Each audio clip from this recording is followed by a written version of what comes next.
سيدنا محمد سيد المرسلين وعلى آله وصحبه أجمعين برحمتك يا أرحم الراحمين. Nikmat kita pada pagi ini termasuk nikmat Allah telah menyatukan kembali jasad kita dengan ruh dan nafsu kita, sehingga memberikan kesempatan kita untuk melakukan ibadah sholat subuh pada pagi hari ini.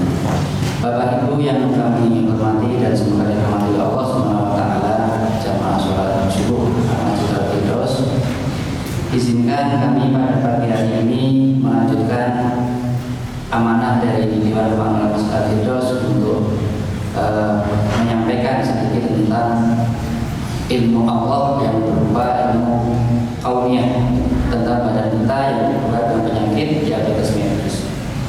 Bapak Ibu yang dihormati oleh Allah Subhanahu wa taala, beberapa hari yang lalu telah kami sampaikan bahwa Allah telah menciptakan manusia dalam sebaik-baiknya kondisi di ahsani taqwim. Allah menciptakan Adam dari saripati tanah, kita juga dari saripati tanah melalui air mani dari bapak kita dan sabtu dan ibu kita. Kemudian berkembang menjadi segumpal darah, seonggok daging, lengkap tulang. Ketika sudah dalam kondisi sempurna, seperti yang disampaikan Allah dalam surat As-Sajdah ayat 8 dan 9, ditiupkan ruh oleh Allah Subhanahu wa taala sehingga kita menjadi hidup. Tidak hanya itu, Allah juga memberikan pada kita, melengkapi dengan suatu zat lain yang disebut dengan nafs atau jiwa. Dan nafs kita itu sebenarnya sudah disumpah oleh Allah Subhanahu wa taala ketika sebelum kita dijatuhkan dengan jasad kita. Alastu birabbikum qalu bala syahidna, apakah kalian mempersaksikan bahwa aku adalah Tuhan kalian? Ya, kami bersaksi kepada kalian Allah adalah Tuhan kami. Disatukan ruh, jasad, dan nafs menjadi seorang insan atau manusia. Kemarin kita sudah belajar bersama bahwa ada interaksi, bahwa jasad bisa mengalir nafs, mengalir ruh, sebaliknya nafs juga bisa mengalir jasad. Salah satu gangguan atau ketidaksinkronan pada jasad adalah penyakit yang disebut dengan diabetes mellitus. Kenapa tidak disebutkan kesinkronan? Bahwa sebetulnya kadar gula darah dalam manusia itu sesuatu yang sifatnya normal, wajar. Justru kalau kita tidak mempunyai kandungan gula darah dalam tubuh kita, itu tidak normal. Ada yang tidak sinkron di sini. Ketika kadar itu melebihi yang dibutuhkan oleh jasad. Setiap kali kita makan ataupun minum yang mengandung karbohidrat, karbohidrat adalah penyusun dari nanti yang berubah menjadi zat gula. Jadi meskipun kita tidak minum yang manis, kita makan yang mengandung karbohidrat, tepung, ketela, jagung, roti, nasi, kentang, itu mengandung karbohidrat semuanya, dan banyak sekali makan yang lainnya. Itu akan diubah oleh tubuh menjadi zat gula di dalam tubuh kita. Berapapun yang Bapak Ibu makan, ya, entah itu nasi 1 piring, nasi 1/3 piring, nasi 2 piring, di dalam tubuh akan berubah menjadi zat gula. Dan qadarullah, tubuh bisa menjaga berapapun yang Bapak Ibu makan, kadar zat gula di dalam darah itu selalu kondisi tetap atau normal dalam kisaran antara 80 sampai 200 mg per desiliter darah. Maka setengah piring tetap dalam darah segitu. Maka setengah piring tetap darah segitu. Kenapa bisa seperti itu? Allah telah melengkapi dalam tubuh manusia itu pengatur. Ketika kita makan yang kurang, Allah mengatur, ada tombol yang untuk meningkatkan melalui suatu hormon yang disebut dengan hormon kortisol. Hormon kortisol akan mengaktifkan hormon namanya glukagon. Glukagon ini akan mengeluarkan cadangan gula yang disimpan sebagian besar di hati dan di otot untuk keluar ke darah, sehingga di darah tetap kondisinya normal. Ketika kita makan berlebihan, Allah akan mengaktifkan melalui saklar untuk menurunkan melalui organ yang namanya pankreas. Pankreas menghasilkan hormon namanya insulin. Insulin akan menggiring gula darah yang berada di dalam darah masuk ke dalam otot dan di dalam hati, disimpan dalam bentuk glikogen. Walhasil, selama tubuh kita jasad kita sinkron, maka kadar gula darah akan selalu dalam range normal antara 80 sampai 200 tadi. Rata-rata sekitar 150 mg per desiliter. Kondisinya akan berubah ketika jasad kita tidak sinkron. Tidak sinkronnya bisa terjadi karena apa? Bisa karena tombol yang untuk menurunkannya bermasalah. Pankreasnya fungsinya berkurang sehingga tidak bisa menghasilkan hormon insulin yang mencukupi, atau tombol yang untuk meningkatkan yang tadi di dalam kelenjaran renal, suprarenal namanya kortisol, kerjanya berlebihan sehingga suplai gula darah dalam darah selalu berlebihan terus. Jadi intinya ada juga keseimbangan antara kontrol yang menurunkan dan kontrol yang meninggikan. Nah sekarang faktor-faktor apa yang bisa menyebabkan gangguan pada kontrol gula darah tersebut? Selama ini kita selalu terfokus pada bahwa ketika terjadi kelebihan berarti suplai kita berlebihan, makanan kita berlebihan, sehingga selalu didengung-dengungkan bahwa ketika seorang menderita diabetes mellitus harus membatasi atau mengurangi konsumsi makanan sumber gula, entah itu nasi, entah itu kentang, entah itu singkong, entah itu manis, entah itu ketela dan macam-macam itu jumlahnya harus dibatasi. Di satu sisi betul, itu bisa mengurangi suplai sehingga bisa mengurangi kerja dari pankreas yang harus dipaksa memproduksi insulin berlebihan. Tapi di satu sisi kita juga harus ingat ada tombol yang untuk menaikkan di kelenjar supraadrenal tadi, yang menghasilkan hormon glukagon. Seberapapun kita berusaha untuk membatasi masukan, kalau tubuh menghasilkan hormon glukagon berlebihan tetap saja akan naik. Di sini rahasia dari yang kemarin kita sampaikan, ada interaksi antara nafs dengan jasad. Sebaliknya jasad juga berinteraksi dengan nafs. Ada kecenderungan ketika kita kadar gula darah itu tinggi, ya, muncul rasa justru lapar yang terus menerus. Sama seperti kita mengajar hal yang lain. Ketika kita merasa tidak cukup dengan dunia, yang terjadi dalam kita akan selalu kekurangan dengan dunia. Kerja terus mengejar dunia, tidak akan ada habisnya. Demikian juga di sini. Ketika kita kadar gula darah naik, justru yang terjadi bukan kita rasa kenyang, rasa lapar terus. Semakin kenal kadar gula darahnya, semakin muncul haus terus. Karena haus minum terus, semakin minum semakin kencing terus. Maka ada 3 gejala utama dari diabetes mellitus yang sering kita dapatkan: rasa lapar yang terus menerus, haus terus menerus, dan kencing yang sering. Nah, kita bisa mengeremnya sebetulnya. Rasa lapar tidak hanya dipengaruhi oleh jasad, tapi juga dipengaruhi oleh nafs atau jiwa kita. Berapa sering kita rasakan ketika kita berpuasa, ketika nafs kita begitu berpuasa, yang jasad kita berpuasa, rasanya nanti saya ketika mau berbuka puasa pengen makan A, B, C, D, E sampai Z. Bahkan kalau kita anak-anak dulu sejak umur sudah menyiapkan ketemu jambu kerupuk E, es krim kumpulkan, nanti es buah, tambah es krim, tambah nasi dicepake. Laparnya bukan lapar jasad, lapar dari nafsu kita. Penderita diabetes juga seperti itu sebetulnya.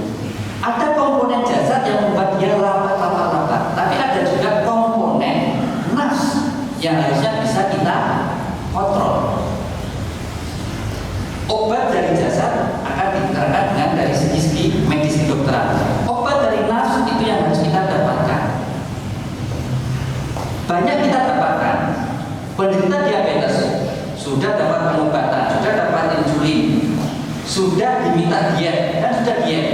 tapi gula darah tidak pernah terkontrol. Karena apa? Nafsnya, jiwanya belum tenang. Marah itu menyebabkan akan muncul hormon glukagon yang tadi meningkatkan kadar gula darah. Cemas juga sama. Rasa takut sama. Sebaliknya, tenang, pasrah, tawakal setelah kita ikhtiar itu akan menstimulasi pengeluaran hormon insulin. Itulah rahasianya kenapa orang yang sudah pasrah, sudah tenang, tetap berikhtiar, sudah tawakal, kadar gula darahnya relatif lebih terkontrol. Hubungan antara jasad dan nafs salah satunya di situ. Bapak Ibu yang dirahmati oleh Allah Subhanahu wa taala. Ketika kita ada kadar gula darah yang berlebihan, ya, setelah kita menjaga dari pola makan kita agar tidak berlebihan, kemudian kita kontrol dari nafs kita untuk takwa, untuk tawakal kepada Allah Subhanahu wa taala. Ikhtiarnya yang lain adalah bagaimana kita membuat asupan yang kita makan tentu tidak bisa seperti kita hitung kayak matematika. Butuh kita 20, maka kita makan 20. Karena aktivitas kita juga fluktuatif. Di sini adanya sesuatu yang perlu khusus dalam makanan kita. Itu yang disebut dengan barokah atau berkah. Makanan ada komponen gizi, entah itu karbohidrat, entah itu protein, entah itu vitamin, mineral, nutrien, itu komponen gizi sebagai asupan untuk jasad kita.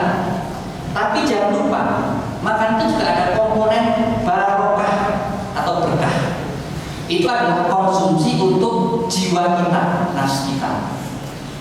Contoh yang paling mudah kita lihat, ketika kita bandingkan dengan ulama-ulama terdahulu, ya, beliau-beliau itu dengan konsumsi 3 butir kurma sudah kuat untuk ibadah, sudah kuat untuk bekerja, hafalannya tokcer, bahkan sampai usia 80, 90 tidak ada kepikunan. Komponen gizi dan 3 kurma zaman itu dengan sekarang kurang lebih sama. Yang beda adalah keberkahannya. Dengan berkah yang ada, gizi itu bisa mensuplai jasad, bisa mensuplai nafs, sehingga bisa berfungsi semaksimal mungkin. Kita kalau kita lihat sekarang, kalau dari komponen gizinya, makanan kita masya Allah, mungkin tidak hanya cukup, sudah berlebihan. Kita sahur di situ sudah ada nasinya, ada lauknya, ada sayurnya, bahkan ada pencuci mulutnya. Sebelumnya ada makanan pembuka dan sebagainya.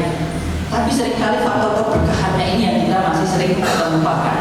Akibatnya gizi dari makanan seringkali tidak bisa terserap maksimal oleh tubuh, atau malah menjadi sesuatu yang berbahaya atau meracuni tubuh kita.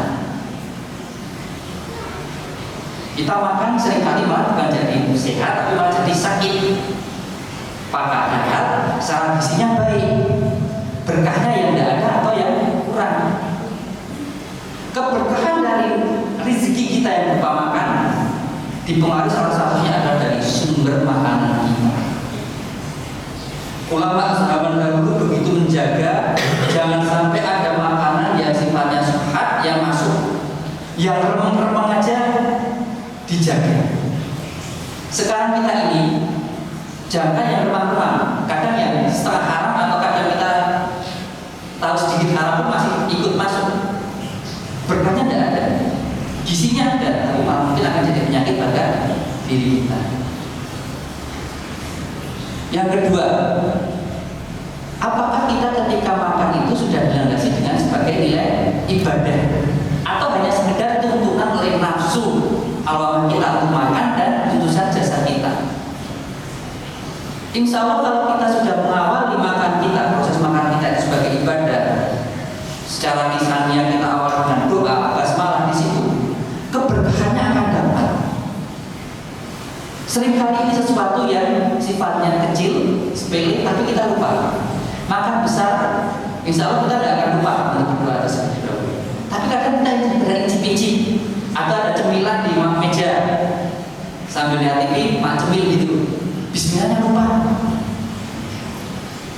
Kacang yang harusnya sudah dari gizi proteinnya, tidak terserah gizi proteinnya, lemaknya yang masuk, gulanya yang masuk.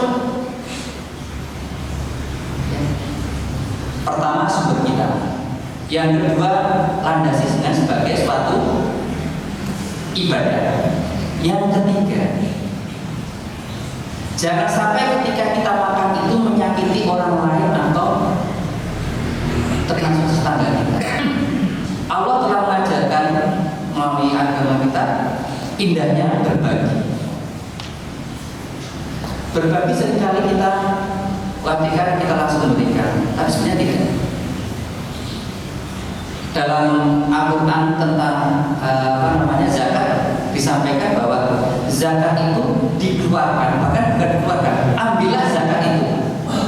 Untuk apa? Untuk membersihkan dan menyucikan. Ditohiri batu zakat ini. Untuk membersihkan dan mensucikan. Membersihkan itu dari kondisinya apa? Jasa kita. Banyak sekali dalam hadis terbaik bahwa dengan sedekah itu akan memperpanjang usia. Karena apa? Ternyata jasadnya dapat asupan dengan kita sedekah, hati tenang, plong orang sedekah itu. Di satu sisi ada upaya membersihkan makanan kita dengan kita mengeluarkan sedekah ataupun zakat, maka kita akan menjadi bersih. Jasad kita akan dapat asupan yang bersih. Yang terakhir adalah keseimbangan. Rasulullah telah memberikan tuntunan. Perut manusia itu dibagi menjadi 3 bagian. Sepertiga makanan, sepertiga minuman, sepertiga untuk udara. Seringkali kita zalim, terutama kalau sudah saatnya lapar. Laparnya bukannya lapar jasad, karena seringkali kita sudah jasad berhenti, kekenyangan, nafsu kita itu masih pengen makan terus. Sehingga zalimnya apa? Porsi untuk minum atau porsi untuk udara tergerus untuk porsi oleh makanan. Muncul penyakit-penyakit kurang minum berkaitan dengan nanti kesehatan ginjal. Kelebihan makanan berkaitan dengan nanti diabetes mellitus atau kolesterol dan sebagainya. Kurang dari porsi udara, asam lambung akan naik, gangguan dari pencernaan. Jadi di situ Bapak Ibu yang dirahmati Allah SWT, penyakit diabetes mellitus tidak hanya berupa penyakit yang murni berkaitan dengan jasad. Ada komponen nafs dan komponen jasad yang berkaitan dengan gangguan kesehatan, salah satunya adalah diabetes mellitus. Kembali ke ajaran Allah SWT yang kita dalam Islam tentang bagaimana kita makan minum yang benar, dari sumbernya, caranya, porsinya, insya Allah itu adalah salah satu untuk kita berupaya mencegah ataupun mengatasi diabetes mellitus apabila kita sudah ada. Apabila karena qadarullah kita mendapatkan penyakit itu, ya, kembali lakukan ikhtiar secara medis. Yang kedua, tawakal kembali kepada ajaran Allah Subhanahu wa taala. Diabetes mellitus Bapak Ibu sekalian itu seringkali disebut dengan kunci untuk menjadi penyakit-penyakit yang lain. Kalau Bapak Ibu sekalian punya gelas isi air panas, masukkan gula, biarkan, akan terlihat nanti lapisan-lapisan. Atas adalah air yang jernih, bahwa gula-gula kita akan selama-lama sekali mengendap. Gula dalam darah pun seperti itu. Lama-kelamaan akan mengendap, dan mengendap itu akan menyebabkan bermacam-macam gangguan. Ketika endapannya ada di pembuluh darah otak, bisa jadi kebutaan atau retinopati diabetes. Pengendapannya di jantung, gangguan kardiopati. Pengendapannya di kaki tangan, menjadi luka yang tidak sembuh-sembuh. Pengendapannya di darah ginjal, menjadi gagal ginjal. Wallahu a'lam bishawab.